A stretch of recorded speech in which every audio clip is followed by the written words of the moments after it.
Libya, 1942. A column of German troops moves steadily along a sun-cracked desert track, the morning heat already shimmering above their boots.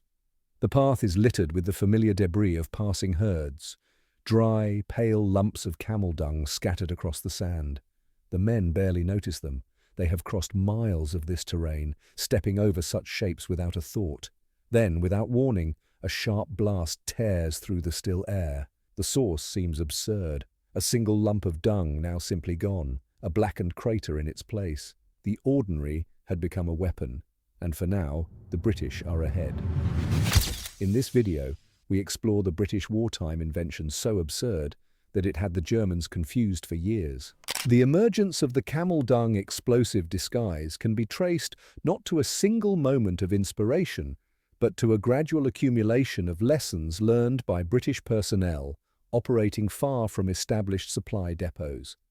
In the early stages of the North African campaign, units soon discovered that the desert rewarded those who adapted quickly.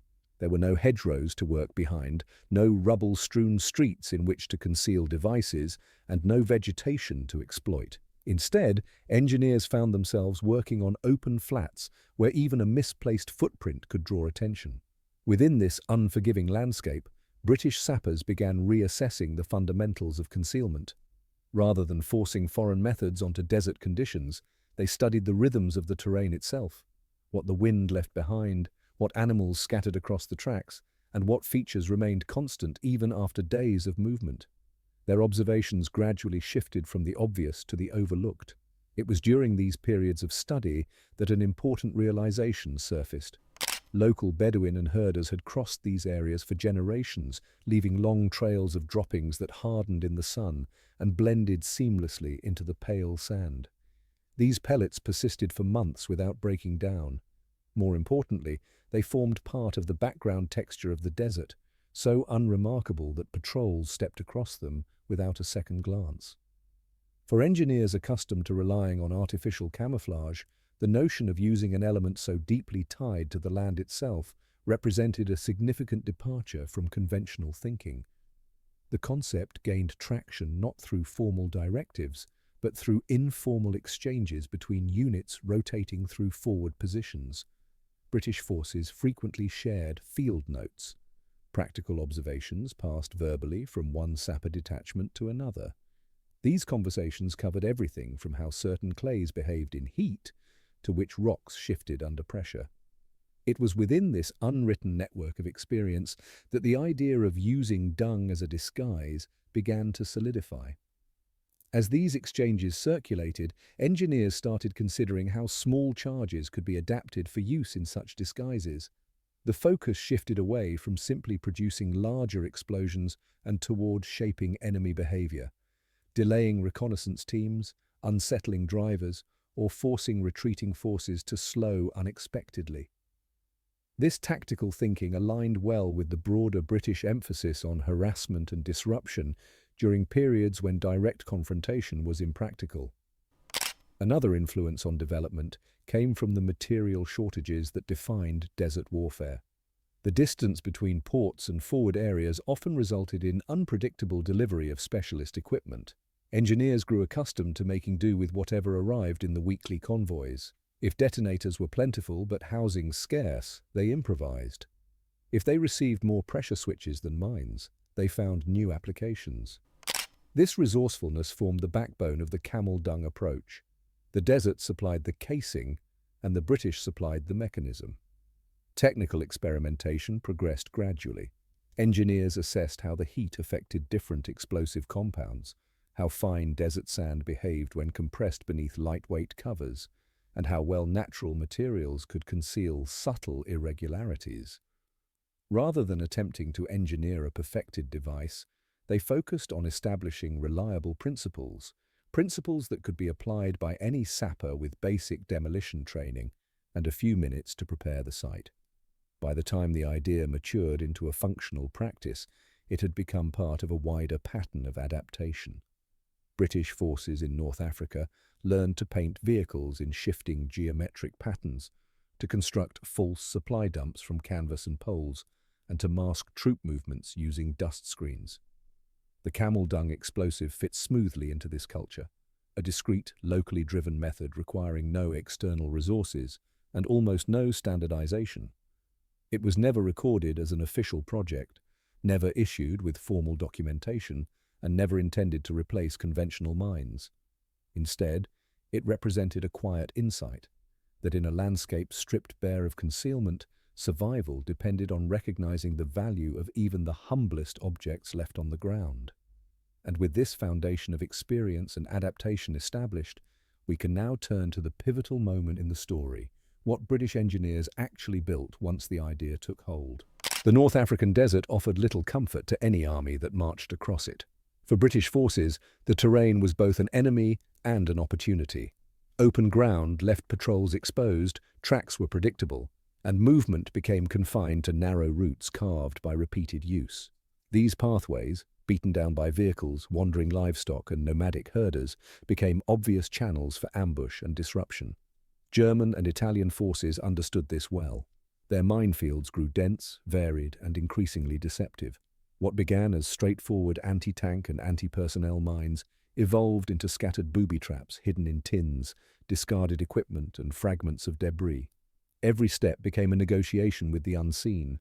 Sappers clearing routes often worked under relentless pressure, knowing that one oversight could cost lives. In response, British engineers recognized a parallel problem. If the Axis could turn the ground itself into a trap, so too could they. But the desert was sparse. There were few natural shapes in which to hide an explosive device. Stones, once disturbed, were obvious. Scrap metal drew suspicion. Even canvas or wooden disguises looked artificial against such a barren landscape. Yet there was one thing the desert had in abundance, something that lay unnoticed along tracks used by herders for generations. Dried camel dung, pale and fibrous, sat scattered everywhere from Libyan salt flats to the approaches around desert oases. Troops stepped over it without thought. Vehicles rolled across it daily. No one bothered to move it, let alone examine it. That very normality created the tactical gap British sappers needed. If a small explosive charge could be hidden within or beneath something so common, so visually unremarkable, it could achieve more than harm alone. It could halt patrols, slow convoys, shake confidence, and force caution on an enemy already stretched thin by heat, dust, and distance. But understanding the need did not immediately produce a solution. The question remained, how could a material as fragile as dried dung be adapted into an effective disguise? And who exactly would design such an unusual tool of desert warfare? To answer that, we must turn to the story of its development, a narrative of improvisation, scarcity, and a kind of ingenuity that could only emerge from the pressures of the North African campaign.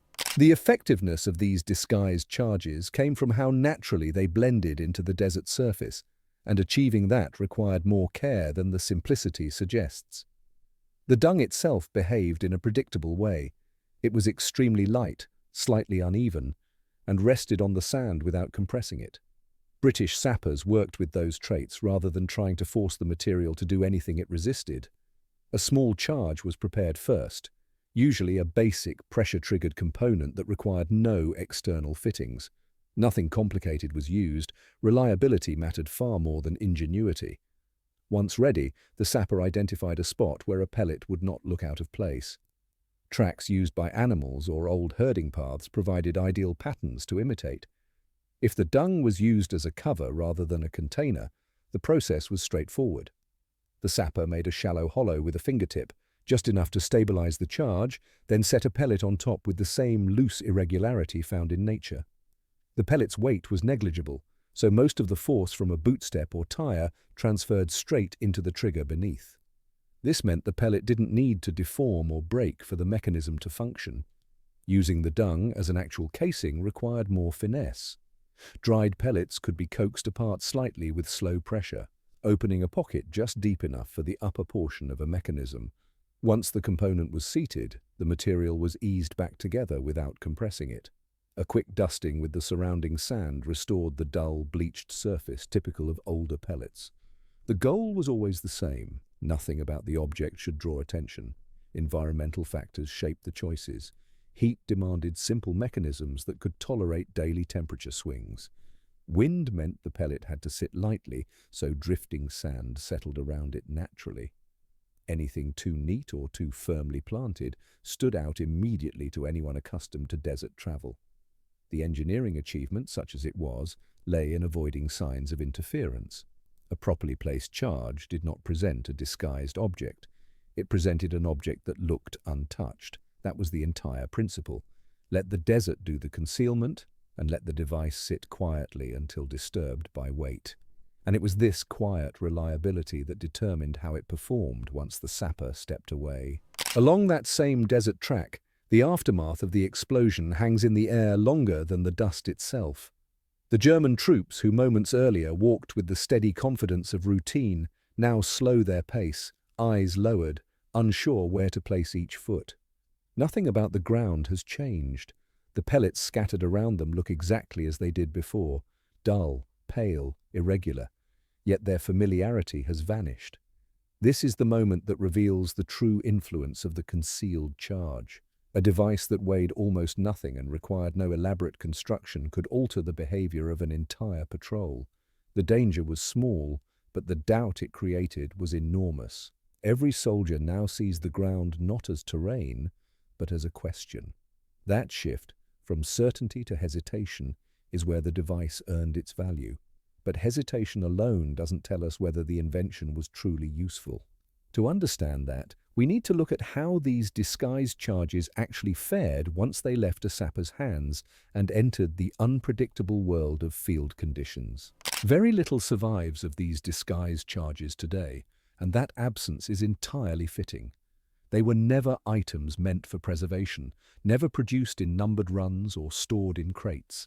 Each one lived only for the brief moment between its placement and its discovery, or its detonation. Their disguise, being nothing more than a natural fragment of the desert, guaranteed that no physical trace would endure. When the charge fired, the material vanished. When it failed, wind and scavengers reclaimed it long before any historian could document the remains. Because of this, museums understandably hold no examples, and collectors speak of them only in theory. Their legacy resides instead in the broader story of British improvisation, in the willingness of sappers to turn the environment into a weapon, not by shaping it, but by blending into it. The camel dung charge is often mentioned alongside other small acts of adaptation that defined the North African campaign. The way sand was used to conceal pressure plates, how debris patterns were mimicked to hide tripwires, how engineers learned to observe before they acted. For historians, these devices represent a kind of wartime thinking that rarely leaves a physical artifact behind. They speak of a landscape where every detail mattered, where a handful of men could alter the behavior of an entire patrol simply by understanding the ground better than their enemy. And although modest in scale, the ingenuity behind them continues to draw interest because it captures a truth about desert warfare, that success often depended not on superior firepower, but on an intimate reading of the environment. And so we return to that quiet desert track in 1942. The air is still, the sand pale, the path lined with scattered pellets identical to those seen countless times before. For the German soldiers who walked into that blast, the shock was not just the explosion itself, but the betrayal of something they believed harmless. From that moment onward, every familiar shape carried uncertainty. This is where the story of these devices finds its meaning. They were not decisive weapons, nor symbols of technological mastery. They were reminders that, in a landscape seemingly stripped of concealment, British sappers found a way to turn the ordinary into a threat simply by paying closer attention than the enemy did. And in the end, that blend of subtlety, adaptation, and quiet ingenuity is what remains, not in a museum case, but in the memory of a moment when the desert itself seemed to rise against those who marched across it.